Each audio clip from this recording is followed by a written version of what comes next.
The Magic have managed to accumulate a lot of young talent. Plus, it doesn't look like they're gonna be seriously competing anytime soon, so there may be more on the way.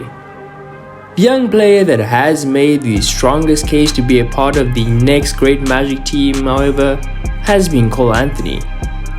Anthony was the second-ranked recruit in ESPN's 2019 recruiting rankings. He ended up at UNC, where things didn't quite pan out as planned. Many expected him to be a top 5 draft pick. Instead, he ended up getting drafted outside the lottery. Admittedly, it was the 15th pick, but that's still a lot lower than he would have expected 12 months earlier. Fortunately, he landed on a Magic team that was on the verge of beginning a deep rebuild. And the Orlando-based team would prove to be the perfect platform for him to work on the warts that had been identified in college. And this has resulted in taking a bit of a leap forward in his sophomore year.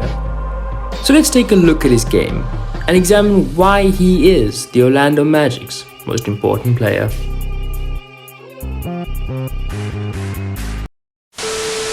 Let's start with his shooting.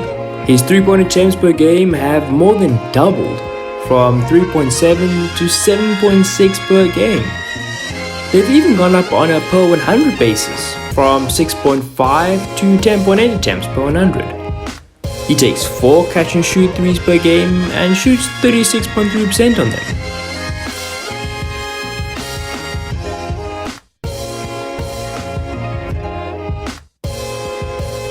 This is a really nice play from the Magic. Franz Wagner has the ball and Anthony comes off a curl from the corner and fakes a screen, which causes a breakdown in the Clipper defense as Reggie Jackson and Terrence Mann both follow Wagner, which leaves Anthony open for the splash.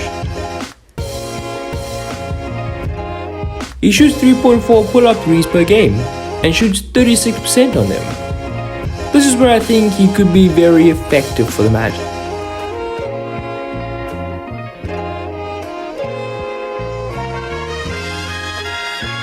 He gets the screen from Robin Lopez, aka Rolo.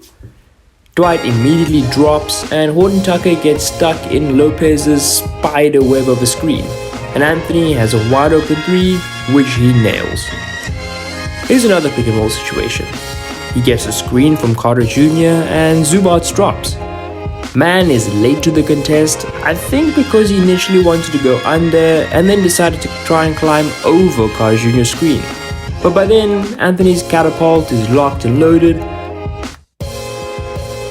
If he can continue shooting these shots and more importantly making them, defenders who go under screens will be punished accordingly. And if defenders go over, there'll be more opportunity for him to create out of the pick and roll. He's definitely more confident in his shot right now, and while I don't think we should just assume he's going to continue to improve as a shooter, what we have seen so far shows that that's definitely a possibility. 42% of his points are threes, which is 13.2% higher than his rookie year. This further illustrates his confidence in his shooting. The increase in three-point attempts has evidently led to a decrease in proportion of two-point shots he takes. He's still taking a tick more than he did last season. He now shoots 8.9 two-pointers, up from 8.1 in his rookie year. However, he actually shoots fewer from 2 per 100, shooting 2 fewer shots to be exact. He's shooting 4 shots from inside 5 feet, and he's shooting around 51% from there, which is not great on that sort of volume.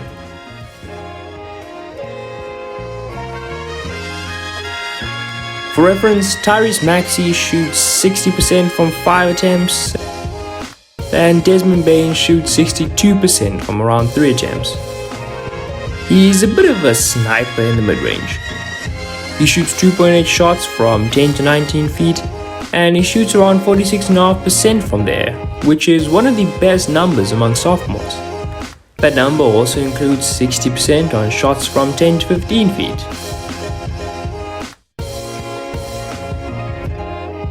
Here he gets the screen from Carter Jr. and takes a step inside the arc and confidently pulls up and buries this one. This is a similar situation to the one that resulted in a 3-pointer earlier. This time the Magic send 2 screens, and this time Marlon Tucker does do a better job of getting around Lopez's screen, but all Anthony does is drive to the elbow before pulling up and hitting this. His floater is reliable, shooting 36% on 1.8 attempts per game. Hey, so I'm just cutting in here just to give you guys a kind reminder to like the video and subscribe. Every subscriber means a lot at this point. Also, if you have any suggestions or players you'd like me to take a look at, drop them in the comments down below. And yeah, back to the video. Cole averages 5.6 assists per game, which is 27th in all of the league and 3rd among sophomores. He has a 27.2% assist rate, which is 2nd among sophomores. Let's take a look at this one. Terrence Ross comes off a couple screens right here, and it's all about the awareness and execution for Anthony. He ends up just low arm slinging this to Ross in stride, and that's a bucket. Here he pump fakes the shot and shifts the ball to his right. He does a good job to get in front of Horton Tucker, and he waits till the exact perfect moment to when he can keep LeBron engaged, but also make sure he can't get back to Wagner to contest the shot. We spoke about his effectiveness as a pick and roll ball handler earlier, but we mainly focused on his scoring. He's also become a better playmaker out of the pick and roll.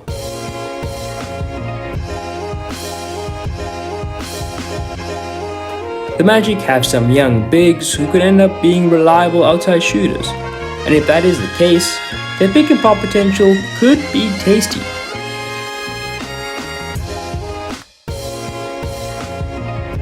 He'll also throw a couple of these Justin Herbert-esque long balls every now and then as well.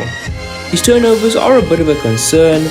He averages 3 turnovers per game, which is 27th in the league, and his assist to turnover ratio is 1.87, which is only 10th best among sophomores.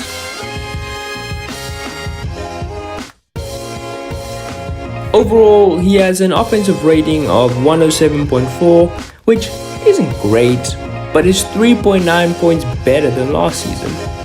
The Magic's offensive rating when Anthony is off the court is a terrible 95.6, which is 11.8 points per 100 worse.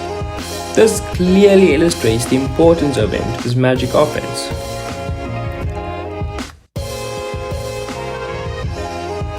His defense is probably not his strongest point. He averages 1 steal or block per game, which is pretty low.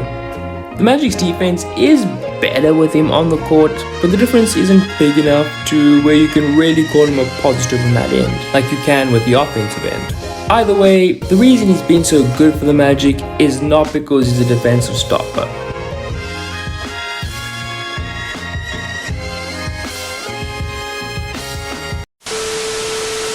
Overall though, there's a lot to like about Anthony.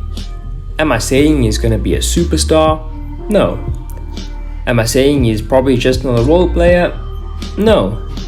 What I am saying is that his future probably lies somewhere in the middle, and the next few years will determine exactly where he ends up.